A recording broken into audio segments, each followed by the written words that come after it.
기드온은 지금으로부터 3000년 전의 사람입니다. 이스라엘이 미디안 군대에 침략을 당하고 약탈을 당하며 몹시 고통을 겪고 있을 때 하나님이 한 젊은 지도자를 세워서 위기에 처한 이스라엘을 구하셨는데 그 사람이 바로 기드온입니다.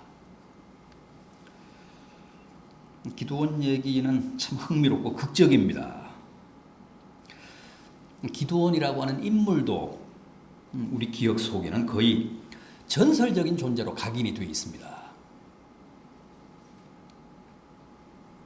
마치 메뚜기 떼와도 같고 저 해변의 모래와도 같았던 미디안 군대에 맞서 싸운 기드온 군대. 모두 몇 명이었습니까? 달랑 300명이었습니다. 미디안 군대는 12만인데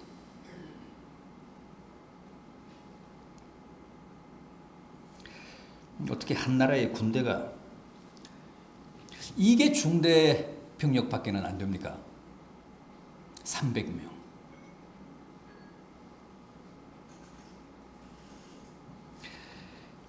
하나님이 굳이 그렇게 제안하신 겁니다.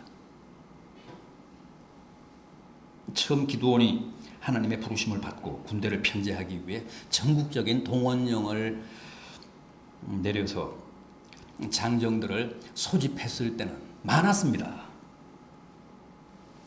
32,000명이 모였습니다.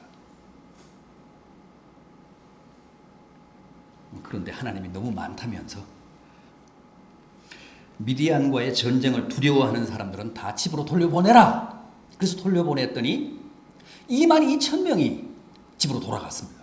그래서 10,000명만 남았습니다. 그런데도 하나님이 그 10,000명이 많다는 거예요.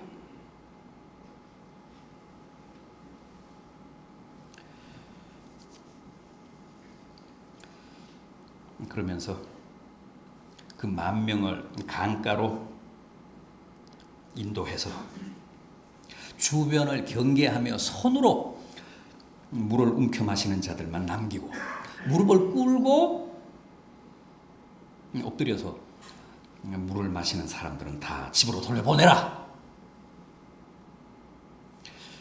그래서 그렇게 하고 났더니 300명만 남은 겁니다. 300명만 주변을 경계하면서 이렇게 손으로 물을 움켜서 개처럼 핥아 마셨다는 거예요. 나머지 9,700명은 다 그냥 무장해제하고 엎드려서 머리를 강에 쳐박고 이제 마신 거예요. 그런 사람들은 태세가 안 돼 있다는 겁니다. 그런 사람들 다 돌려보내라는 거예요. 다 돌려보내고 났더니 결국은 300명만 남더라는 거죠. 32,000명이 소집이 됐는데 최종 합격자는 300명입니다. 1%도 안 됩니다.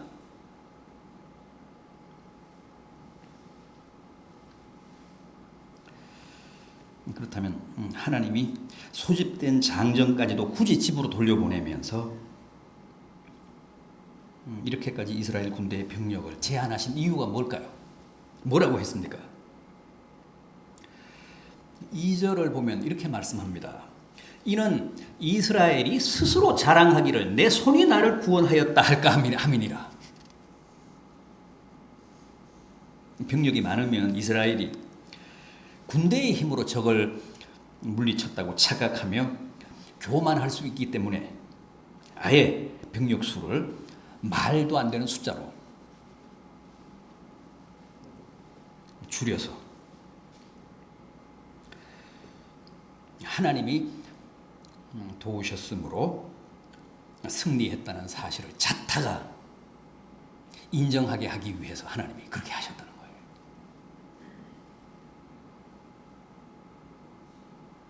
누가 봐도 뭐로 봐도 사람의 힘으로 이스라엘 군대로 이긴 게 아니라 하나님이 개입하셔서 하나님이 도우셔서 이 전쟁에서 승리했다는 사실을 부인할 수 없게 하기 위해서 그렇게 고의적으로 숫자를 300명으로 제한하셨다는 겁니다. 여러분, 소수라는 것, 즉 수적인 열세라는 것은 보통 그 공동체의 치명적인 약점입니다. 그러나 그게 또 치명적인 전력이 될 수도 있습니다. 소수라는 것이 그 공동체를 수세에 몰게 하면 결국 오래지 않아 질이 멸렬하고 말지만, 그러나 그 소수가 정예화가 되면 오히려 치명적인 일당백의 전력이 될 수도 있다는 겁니다.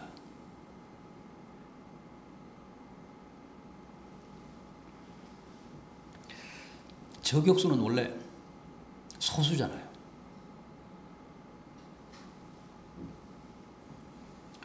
그런데 때로는 수만의 군대보다도 그 한 사람의 저격수가 훨씬 더 치명적일 수도 있습니다.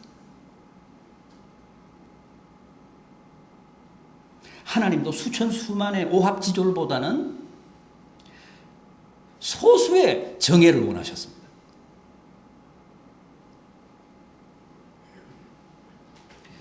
여러분, 우리 푸른 교회는 여호와의 큰 군대가 아닙니다.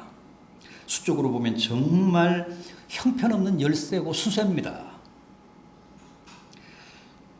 그동안 여러 차례 하나님이 다 사람들을 집으로 돌려보내셨기 때문에 그렇습니다.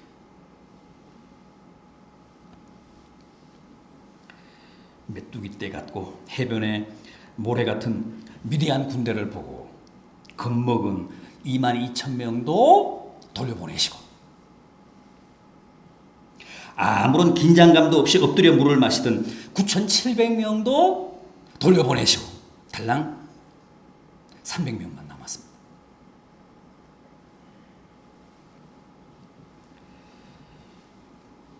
그야말로 다 걸러내시고 제한된 소수 정예만 남겨놓으셨습니다. 우리가 느끼기에는 한심한 숫자 같지만 하나님이 보실 때는 이 소수만으로도 저 많은 적들과 싸워서 이길 수 있다는 겁니다.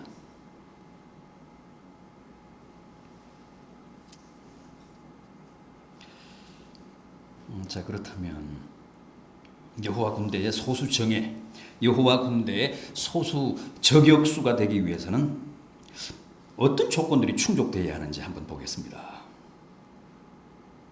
여러분, 기드온의 300명 용사들이 강가에서 손으로 물을 움켜 마신 것은 결코 우연이 아니었습니다. 그들에게는 이미 여호와 군대의 소수 정예로서의 자질과 소양이 구비가 되어 있었습니다. 그랬기 때문에 물 마시는 순간에도 그렇게 긴장했던 겁니다. 긴장의 끈을 놓지 않았던 겁니다. 여러분, 여호와 군대의 소수 정예가 되려면 무엇보다도 먼저 성령 충만해야 합니다. 오늘 본문은 7장입니다만 앞에 6장 15절을 한번 보십시오. 6장 15절.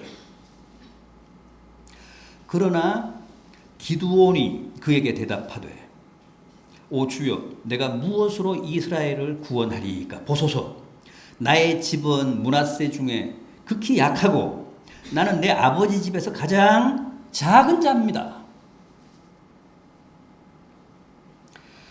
이게 처음 하나님의 부르심을 받았을 때 보인 기드온의 반응입니다. 이건 겸손이 아니고 기드온의 실제 모습, 본래 모습입니다. 기드온은 원래 이랬던 사람입니다. 가장 약한 자였습니다. 가장 작은 자였습니다.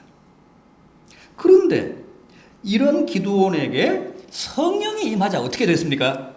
6장 34절을 보십시오. 6장 34절. 여호와의 영이 기드온에게 임하시니 기드온이 나팔을 불매 아비에셀이 그의 뒤를 따라 부름을 받으니라. 여러분, 누구나 성령 충만하면, 성령께 사로잡히면 용기가 납니다. 용기 충천해서 힘차게 앞장서서 나팔을 불 수 있습니다. 기드온을 보십시오. 처음에는 나는 극히 약하고 내 형제 중에서도 가장 작은 자입니다 그랬는데, 그러면서 사실 하나님의 소명을 사양했습니다.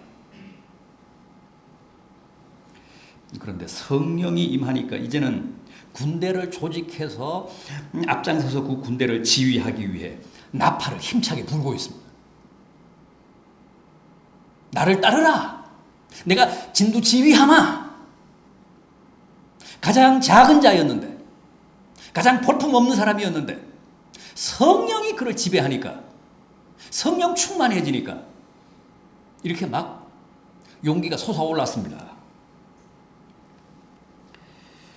하나님의 소수 정예는 성령으로 무장한 사람들입니다. 성령의 능력을 품은 사람들입니다. 성령의 능력이라는 말을 헬라어로 두나미스라고 합니다. 성령의 능력, 두나미스라는 말은 다이나마이트의 어원입니다. 다이나마이트라는 말이 두나미스에서 왔습니다. 다이나마이트 얼마나 강력합니까? 얼마나 강력한 폭약입니까? 성령의 능력이 다이나마이트입니다. 여호와 군대의 소수 정예들이 무서운 것은 그들이 다 그 가슴에, 그 품에 성령의 다이나마이트를 한 알음씩 안고 있기 때문에 그렇습니다. 품고 있기 때문에 그렇습니다. 그래서 세상에 그 무엇도 두렵지 않습니다.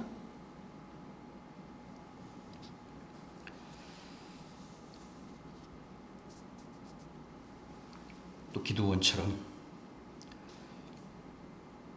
그렇게 성령의 능력으로 무장한 사람만이 여호와 군대의 진정한 소수정예, 복음의 진정한 저격수가 될 수 있습니다. 다음은 우상을 척결해야 합니다. 기드온은 적과의 싸움에 나서기 전에 먼저 모든 우상의 단을 헐었습니다. 6장 25절 보십시오. 6장 25절 이하. 그날 밤에 여호와께서 기드온에게 이르시되 내 아버지에게 있는 수소 곧 7년 된 둘째의 수소를 끌어오고 내 아버지에게 있는 발의 제단을 헐며 그 곁에 아세라 상을 찍고 또 이 산성 꼭대기에 내 하나님 여호와를 위하여 규례대로 한 제단을 쌓고 그 둘째 수소를 잡아 내가 찍은 아세라 나무로 번제를 드릴지니라 하시니라.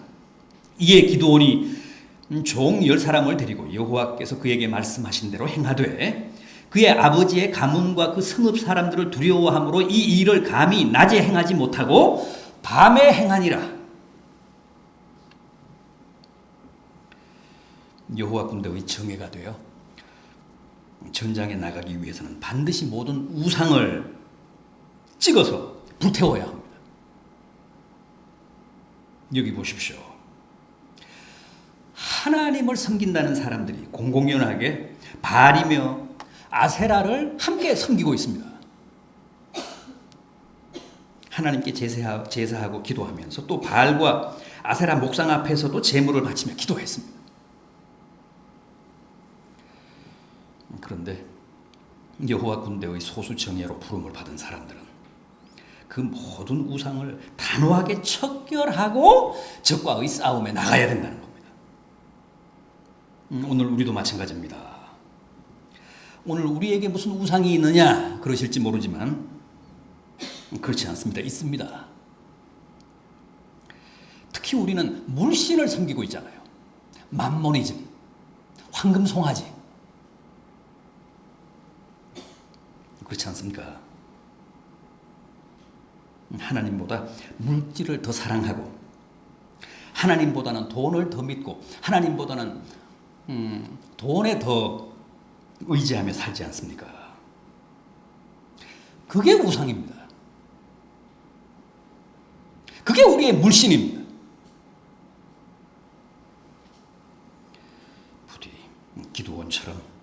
바알과 아세라의 단을 다 찍어버리십시오.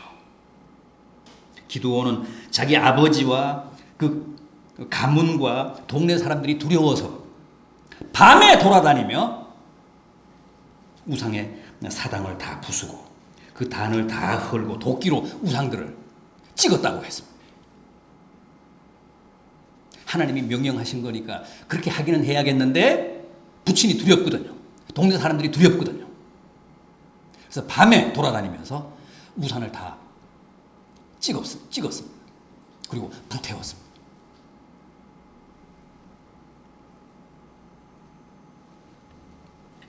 자, 이렇게 이스라엘 전역에서 징발된 3만 2천의 장정 가운데서 성령 충만하고 또 우상을 척결한 300명만이 최종 여호와의 정예로 선발이 됐습니다. 이제 이들에게 군비, 무기가 지급이 됩니다. 무려 12만이 넘는 미디안 대군과 싸워야 할 여호와 군대의 소수 저격수들에게 주어진 무기 뭐였습니까? 칼이었습니까? 창이었습니까? 무슨 망원경 달린 총이었습니까? 아닙니다. 황당하게도 나팔과 횃불이었습니다. 또 그 횃불을 은폐할 수 있는, 횃불을 감출 수, 숨길 수 있는 항아리가 전부였습니다. 그렇다면 실전에 임해서는 그런 걸로 어떻게 싸웠을까요? 나팔을 불며 항아리를 깨고 횃불을 높이 들면서 함성을 지른 게 전부입니다.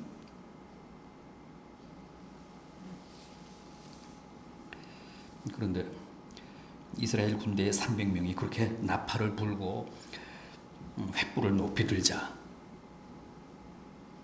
적들이 자기들의 진영에서 자기들끼리 서로 칼로 치고받으며 죽고 죽이고 또 놀라서 제바람에 다 달아났습니다.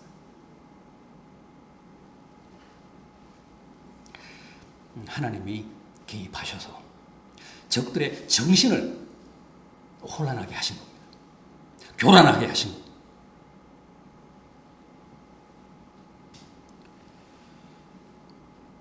이스라엘 군대는 칼 한 자루, 창 한 자루 없이도 전사의 그 유래를 찾을 수 없을 대승을 거두었습니다. 12만 명 대 300명. 칼과 창과 활로 무장한 적군에 비해 나팔과 횃불밖에는 없었던 비무장의 이스라엘 군대. 그런데 기적같이 이스라엘 군대가 완성을 거두었습니다.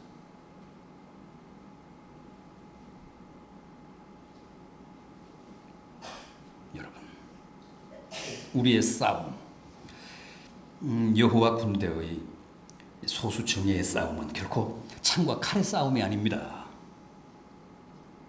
나팔과 횃불로 무기를 삼아야 합니다. 20절 하반절을 보십시오. 왼손에 횃불을 들고 오른손에 나팔을 들어 불며 외쳐 이르되 여호와와 기드온의 칼이라. 나팔과 횃불이 곧 여호와 군대의 칼이라는 겁니다. 그렇다면 나팔과 횃불이란 구체적으로 뭡니까? 복음의 나팔, 기도의 횃불이라는 뜻입니다. 복음과 기도가 여호와 군대의 칼이요 창이라는 겁니다. 그러니까 여호와 군대의 소수 정예들의 완전 무장, 완전 군장은 이렇습니다. 성령의 능력, 성령의 두나미스, 성령의 다이나마이트를 가슴에 가득 품고 오른손에는 복음의 나팔, 왼손에는 기도의 횃불을 들고 전장에 나가는 겁니다. 그게 여호와 군대의 소수 정예들의 완전 군장입니다.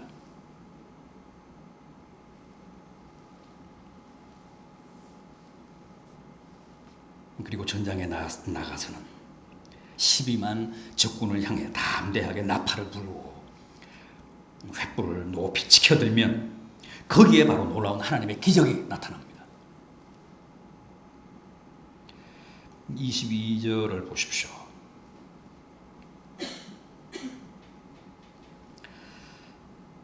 (300명이) 나팔을 불 때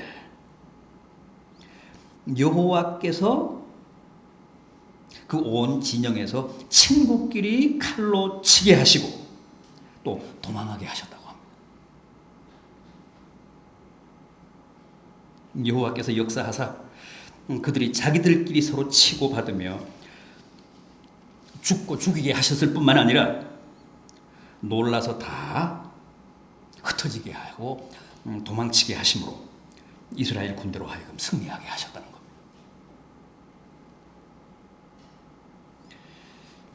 여러분, 아직도 우리에게는 희망이 있습니다.